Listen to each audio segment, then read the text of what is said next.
Conta pro pessoal, então, como é que começou, como é que nasceu a Bolebolo. Pois é, a Bolebolo começou através dos filhos, né? Eu trabalhava na área portuária e desde os meus 14 anos.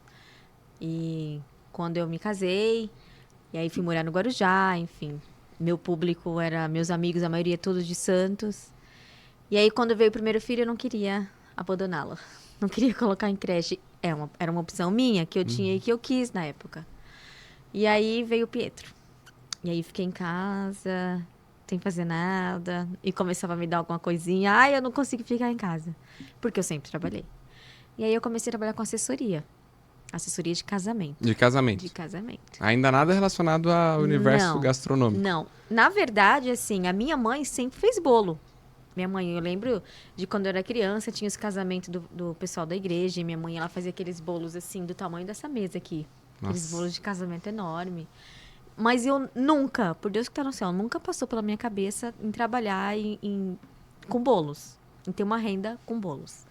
E aí veio o Pietro, tá? Eu trabalhei com assessoria. O Pietro era super de boa. Ia nas festas comigo, ia nas reuniões com noivas. E ficava sempre quietinho. Aí, de repente, depois de 1 ano e 8 meses, veio o Gabriel. O Gabriel parece que tinha formiga na cadeirinha e tudo quanto é lugar. Então, com o Gabriel não deu pra trabalhar com assessora. A não ser que eu colocasse ele numa creche. Então, não era essa a minha intenção. Eu queria ficar com os dois. E aí, através de um milagre divino, Deus que me deu esse sinal. O Pietro um dia ficou doentinho e eu tenho foto e achei vídeo desse dia. Tem aqui no meu celular. Olha só. Era umas 2 horas da manhã e o Pietro pediu boio. Mamãe, eu quero boio. Ele tinha 2 anos e meio, mais ou menos. Aí fui pra cozinha fazer bolo.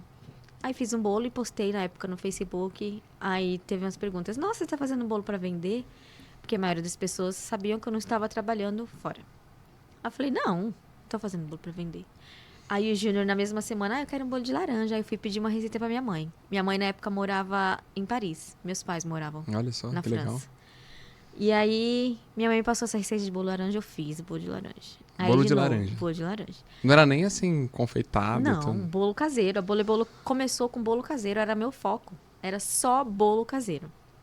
O resto foi Minha mãe chamava de consequência. bolo de buraco no meio. Bolo de buraco no meio. Bolo da vovó. Bolo de Eu chamava vovó, de bolo de café. Né? É. Que legal. E aí foi. Minha mãe passou essa receita dela do bolo de laranja e eu fiz, porque o Júnior queria. Aí, de novo, nossa, bem que você podia fazer pra vender. Aí foi esse estalo. Do Olha nada. só. E aí, na época, eu tinha um valor pra receber do seguro maternidade do Gabriel, que eu não recebi, então acumulou tudo. Eu sempre paguei meu INSS, mas eu não recebi assim certinho quando ele nasceu. Acumulou, então eu fiquei com aquele montante e eu queria fazer alguma coisa. Eu não queria gastar aquele dinheiro. Eu queria investir aquele dinheiro num negócio meu, que até então eu não sabia o que era. E aí veio o bolo. Bolo foi muito rápido. Foi muito rápido. Do momento que eu tive esse start do bolo, acho que foi mais ou menos O Gabriel nasceu em julho. Em julho. E eu inaugurei a Bolebolo dia 16 de dezembro do mesmo ano, que foi 2016. Olha 16 só. de dezembro de 2016. Quer dizer, O Gabriel então, nasceu em julho. De 6, 7 meses. Isso, questão de 6 meses. Aí criei logo, fiz banner, fiz panfleto, fiz anúncio, fiz convite e fiz a inauguração, que foi na época... Foi para o espaço físico já? Não, foi de casa. Eu fiz De a casa. inauguração, eu queria inaugurar a marca. Eu falei, é um negócio que eu quero, que eu não vou voltar para trás. Nossa, legal. Foi. E o pessoal costuma chamar de queimar a ponte, né? Ir para um lugar que queimou a ponte. Não tem plano B, é isso. Não tem plano B, é isso. E aí eu fiz a inauguração, foi na varanda da casa da minha sogra, que era grande, aí fiz todos os bolos que eu tinha montado no meu cardápio, testei as receitas antes. Que legal. E aí, que é uma coisa até engraçada. No meu primeiro cardápio não tinha o bolo de cenoura, que hoje o bolo de cenoura dos bolos caseiros é o nosso carro-chefe.